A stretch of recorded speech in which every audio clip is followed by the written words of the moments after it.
जंगपुर सियाल में assistant commissioner Niaz Ahmed Mughal ने मौजूदा मुल्की सूरत हाल पर मीडिया नुमाइंदगान से मुलाकात की और हुकूमती हिकमत अमली से आगाह किया। दौरान मुलाकात असिस्टेंट कमिश्नर ने आगाह किया DC जंग अहमद कमाल मान की हिदायत के मुताबिक इंतजामी इदारे आवाम के जान माल के तहफ़्फ़ुज़ के लिए हर वक्त फ़ाल हैं।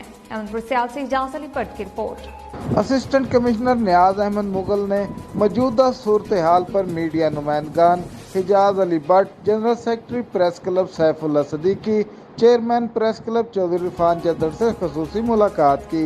असिस्टेंट कमिश्नर साहब ने दौरान मुलाकात आगाह किया कि DC जंग अहमद कमाल मान साहब की हिदायत के मुताबिक अवाम की जान और माल के तहफ़्फ़ुज़ के लिए इंतजामी इदारे हर वक्त फ़ाल हैं।